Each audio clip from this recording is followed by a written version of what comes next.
Hello everyone and welcome to another Drinking With me, Brad, Wine Time London, and my co-host Chava from Mr. Tokai Merchants. And our guest today is Tarek Sakr. Hawk from the winemaker of Chateau Musar. So we're going to talk about Chateau Musar, we're going to talk about Lebanon and what got Tarek into wine. So we'll start off with that question. What got you into wine, Tarek? Well, that's a good question. It started when I was 14, 15 years old. I was watching television, and there was that ad in 1981 about Chateau Musar, about how famous comes Chateau Musar, and people were throwing Decanter Wine magazine, everything. Yes. Guillaume, the famous French magazine, and I was hooked. What is this? This is a wine, and I forget all about it. And for 5 years, after that, I went to university. I went into the agronomical engineer to study agronomical engineer. And whenever everybody asking what are you going to do, I told them viticulture oenology. And this word doesn't exist in Lebanon. Oenology. What is this oenology? Winemaking. They didn't understand. And in my fourth year, I get a special bourse for going to France, and the specialization was viticulture oenology. Wow. So I took it. I went to France. I studied 2 years at INSA Montpellier. I went to Chateau Lafite Rothschild. But wherever I go, they would ask me about Chateau Musar. I remember I saw it on TV when I was 15 years old. So when I get back to Lebanon, I said I will go to see Chateau Musar. This in 1991, and likely I joined Chateau Musar. Okay. So it was a destiny. Yes, totally. At 14, 15 years old, I saw the ad. I went to France. Everybody talking about Chateau and came back. As if destiny. As if at 15 years old somebody told me this is where you are going. That is your path. Exactly. You're going to work for Unbelievable. and be winemaker. You can tell a story, but when it happens to you, it's something different. So Yes. So this is what happened. That's absolutely fantastic. And it really is. when you say Chateau Musar was famous back then, In 1981. how is that possible? I mean, I know how it's possible, but how can you, if you think about Lebanese wine, Yes. anyone you talk to, the only word comes through is Chateau Musar. Exactly. How did the winery achieve this? What do you think? I know from the owner, from Serge Hochar, Yes. the one who went away. So he told me that in 1977 he put his wine in Bristol Wine Fair. And it was 1967 Chateau Musar, and everybody was amazed, especially Michael Broadwood. And from that day, it started like a rock. You know, Michael Broadwood was a real champion for the wine. Yes, exactly. He said this is the discovery of Bristol Wine Fair, and suddenly everything went up, and Chateau Musar was the talk of the town, talk of United Kingdom, and everybody now welcome this new winery that come into the world of wine, especially in a country where there is civil war. So making great wines in a civil war country was a story. It was a very important base for the myth of Chateau Musar. Exactly.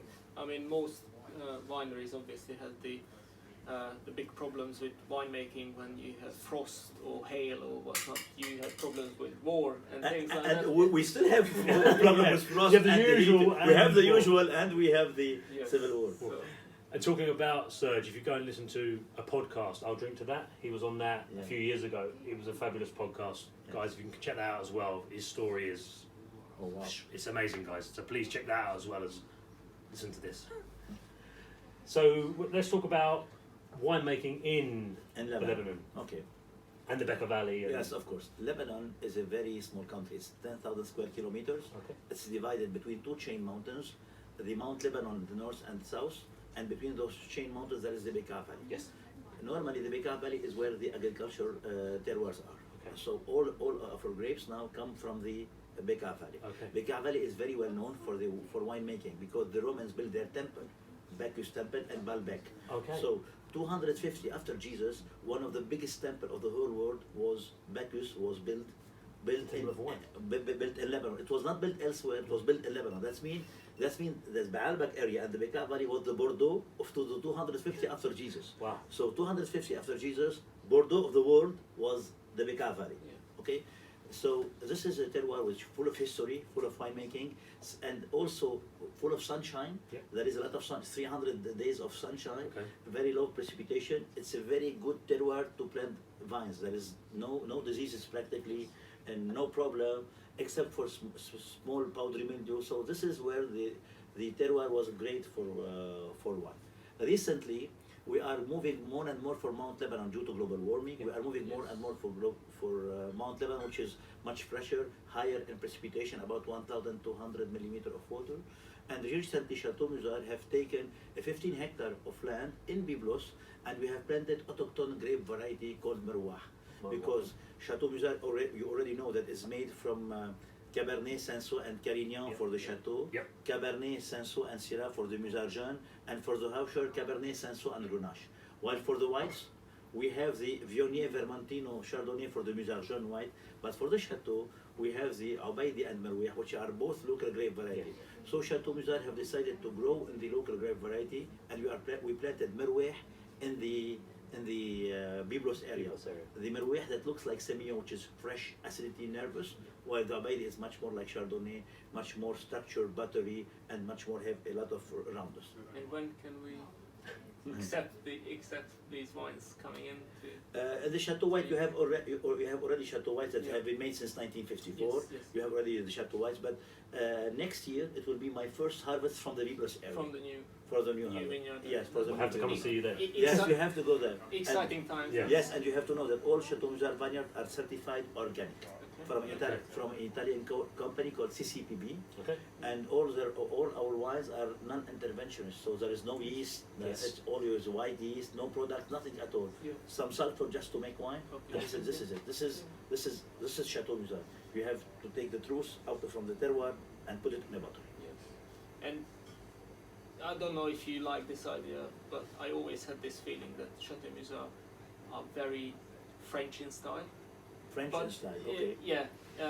Obviously, you But Lebanon tradition. Yes, I think that's Lebanon, it. yes. You had that French style, but Yeah. they are from the Lebanon. Okay. This is Okay. But obviously, you use French grape varieties. Yes. And you, as you say, you Because educated in France as well. Yes. And Yes. I Look, suppose Hochar as well. Exactly. When I was in France, I was taught to do wines differently. Yes. I came to join the Hochar family, Serge Hochar, and he told me, Tarek, whatever you learn, adapt yourself. And this is what was the secret. I needed 4 to 5 years to understand how to make wine Yeah. as Chateau Musar do his wine, Yes. because whatever I learned, it was just for the knowing, but to adapt is something different. Yeah. So sometimes I did the opposite, like he did before when he was in Bordeaux. We did the opposite for what they told us, because this is, you have to adapt for your country. Yes. So in general, it was a very big, very important thing to do the wine like the Chateau Musar way. Yeah. Okay, Chateau Musar way is different. Yes. Musar is always Musar. Yeah. So it's different from all the styles, it's Musar style. Yes. Okay? So sometimes people will follow us and say we will do it the Musar style. Musar style is completely different from anyone else. Yeah. And if you do get a chance, guys, as I said, I'm going back to that podcast, but go and listen to Serge and the way he talks about it. Tarek talks exactly the same about learning how to make wine in France. But when you get back to Lebanon, you learn how to make Chateau Musar, how it needs to be made, how the grapes you're given Exactly. to make this wonderful Exactly, wine. exactly. It really is. Exactly. This And- is. Go ahead. As far as I know, most of the wines you make are obviously for export. About 85% for export, 15% for the local market. Yes. In the UK, they're very famous. Yes. So obviously everyone knows them, and we probably quite a big market for you. Look, in Chateau Musar have an office in Yes. UK. Yeah. It distributes for the whole world, exception for the United States. Yes. So the United States take directly from Chateau Yes. Musar, Lebanon. Okay. Yeah. So that's why I do not know how much, but you distribute for the whole world. So Okay. Yeah. so China, Hong Kong, Norway, Scandinavia, Denmark, Sweden, Austria, all the of UK, Belgium, all go through UK. which Wow. by the way was in Hampton. It Which was is where in the Hampton. shop is, yeah. Now we it's are in now. Norfolk. Oh. Now they changed. Yes. Yes. Yeah. So yeah, lovely wines. I really enjoy them. Which one do you think is your favorite vintage? Do you have a special Oh, vintage? look, this is a good question to ask. I have 2 questions people ask me. What is your favorite vintage? Yeah. And how much do you think they should age? Yeah. First of all of them are my children. You never choose one of your children. You never choose one of your children. No. Yes. Each one, since we are a truthful wine, each one will express the years. Yes. So if you taste 209, you will never taste it in 2010 because 2009 was a special climatic condition, special rain, special plowing, a special condition, so everything will seem like 2009. Yes. That's why there is nothing, believe it or not, the nature, okay, the nature is a mother that gives a child each year. Yeah. They have the same parents, but you can have one couple have 20 children and each children is different from It's the other. different, yeah. This is how the wines are made. Each year is different. It reflects the year. Yeah. Yes. And how much year will live? How many years you think they will live?